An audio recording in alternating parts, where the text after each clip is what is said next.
Sri Sai Satcharitra, Chapter 42. Previous indication: averting the death of Ramachandra Dada Patil and Tatya Kote Patil, and charity to Lakshmibai Shinde and the last moment. This chapter describes Baba's death.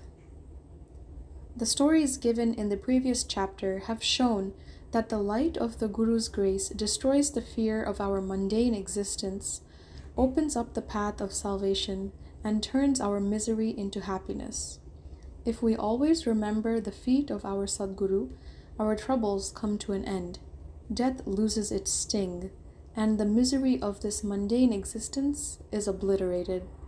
Therefore, those who care for their welfare should carefully listen to these stories of Sai Samartha, which will purify their minds. In the beginning of the original chapter 42, Hemad Pant dwells on Dr. Pandit's worship and his marking Baba's forehead with 3 horizontal lines. But as this has already been described in chapter 11, it has been omitted here.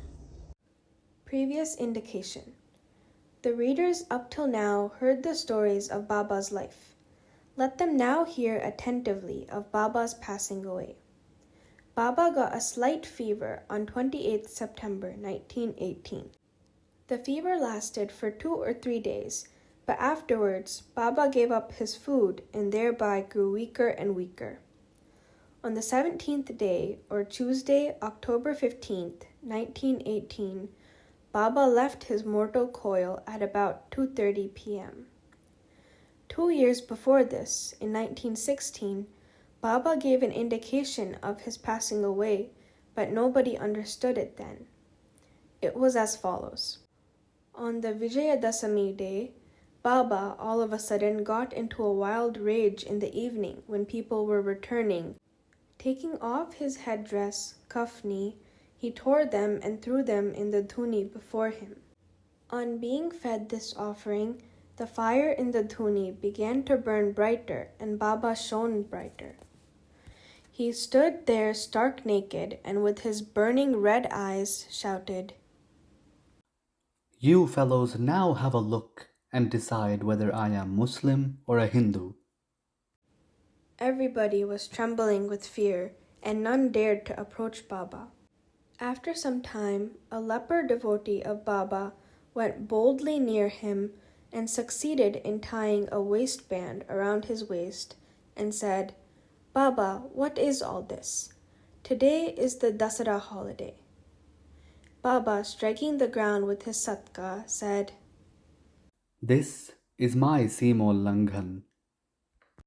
Baba did not cool down till 11 p.m., and the people doubted whether the Chavadi procession would ever take place that night. After an hour, Baba resumed his normal condition and, dressing himself as usual, attended the Chavadi procession as described before.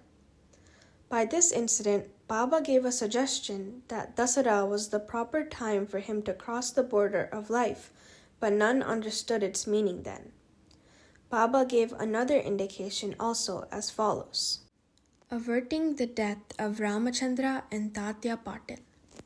Some time after this, Ramachandra Patil became seriously ill. He suffered a lot. He tried all remedies, but finding no relief, despaired of his life and was waiting for the last moment. Then, one midnight, Baba suddenly stood near his bed. Patil held his feet and said, "I have lost all hopes of life. Please tell me definitely when I shall die." Merciful Baba said, "Don't be anxious. Your death warrant has been withdrawn, and you will soon recover. But I am afraid for Tatya Patil. He will pass away on Vijay Dasami of Shakha 1840, 1918 AD. Do not divulge this to anybody, for he will be terribly frightened." Ramachandra Dada got well, but he felt nervous about Tatya's life, for he knew that Baba's word was unalterable and that Tatya would breathe his last within 2 years. He kept the secret, told it to none, but to Bala Shimpi only. Only these two people, Ramachandra Dada and Bala Shimpi, were in fear and suspense regarding Tatya's life. Ramachandra Dada soon left his bed and was on his legs. Time passed quickly. The month of Bhadrapad was ending and Ashwin was approaching. True to Baba's word, Tatya fell sick and was bedridden, and so he could not come for Baba's darshan. Baba was also down with fever. Tatya had full faith in Baba. His illness began to grow from bad to worse, and he could not move at all, but always remembered Baba. The predicament of Baba began to grow equally worse. The day predicted, Vijayadashami, was impending, and both Ramachandra Dada and Bala Shimpi were terribly frightened about Tatya. Their bodies were trembling and perspiring with fear, and thought that, as predicted by Baba, Tatya's end was near. Vijayadashami dawned and Tatya's pulse began to beat very slowly, and he was expected to pass away shortly. But a curious thing happened. Tatya remained and his death was averted, but Baba passed away instead. It seemed as if there was an exchange. People say that Baba gave up his life for Tatya. Why did he do so? He alone knows, as his ways are inscrutable. It seems that, however, in this incident, Baba gave a hint of his passing away. He substituted Tatya's name for his own. The next morning, October 16th, Baba appeared to Das Kanu at Pandharpur in his dream and said to him, The masjid collapsed. All the oilmen and grocers of Shirdi teased me a lot, so I am leaving the place. I therefore came to inform you. Please go there quickly and cover me with bhakkal flowers. Das Kanu got the information also from Shirdi. So he came to Shirdi with his disciples and started bhajan and kirtan and sang the Lord's name throughout the day before Baba's samadhi. Himself weaving a beautiful garland of Lord Hari's name, he placed it on Baba's samadhi and gave a mass feeding in Baba's name. Charity to Lakshmi Bai. Dasara or Vijayadashami is regarded by all Hindus as the most auspicious time, and it is befitting that Baba should choose this time for his crossing the borderline. He was ailing for some days before this, but he was ever conscious internally. Just before the last moment, he sat up without anybody's aid and looked better. People thought that the danger had passed off and he was getting well. He knew that it was time to pass, therefore, he wanted to give some money as charity to Lakshmi Bai Shinde. Baba pervading all creatures. This Lakshmi Bai was a good and well-to-do woman. She was serving in the masjid day and night. Except Bhagat Malsapati, Tatya, and Lakshmi Bai, none was allowed to step in the masjid at night. Once, when Baba was sitting at the masjid with Tatya in the evening, Lakshmi Bai came and saluted Baba. Baba said to her, Oh Lakshmi, I am very hungry. Off she went, saying, Baba, wait a bit. I return immediately with bread. She did return with bread and vegetables and placed the same before Baba. He took it and gave it to a dog. Lakshmi Bai then asked, What is this, Baba? I ran in haste, prepared bread with my own hands for you, and you threw it to a dog without eating a morsel of it. You gave me trouble unnecessarily. Baba replied, Why do you grieve for nothing? The appeasement of the dog's hunger is the same as mine.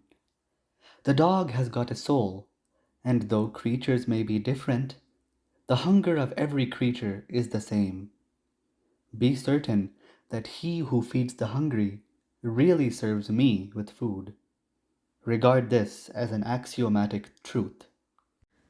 This is an ordinary incident, but Baba thereby propounded a great spiritual truth and showed its practical application in daily life without hurting anybody's feelings. From this time onward, Lakshmi Bai began to offer him daily bread and milk with love and devotion. Baba accepted and ate it appreciatingly. He took part of this and sent the reminder to Radha Krishnamai, who always relished and ate Baba's prasad. This bread story should not be considered as a digression.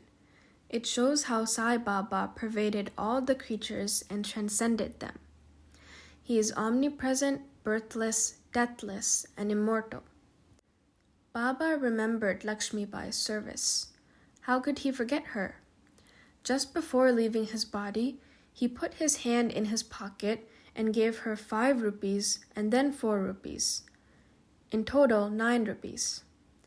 This figure, 9, is indicative of the 9 types of devotion described in chapter 21. Lakshmi Bai was a well-to-do woman, and so she did not want any money. Baba might have suggested to her and brought to her notice the 9 characteristics of a good disciple. This is mentioned in verse 6 of chapter 10, Skanda 11 of the Bhagavad. First 5 and then 4 characteristics are mentioned in the first and second couplets. She will ever remember Baba's gift.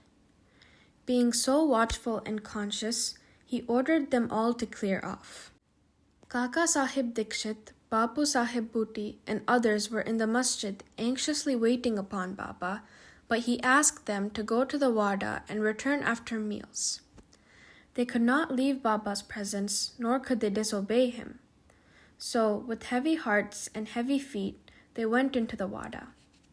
They knew that Baba's condition was very serious and that they could not leave him. They sat for meals, but their mind was elsewhere. It was with Baba. Before they finished, news came to them of Baba shedding the mortal coil. Leaving their dishes, they ran to the masjid and found that Baba rested finally on Bayaji's lap.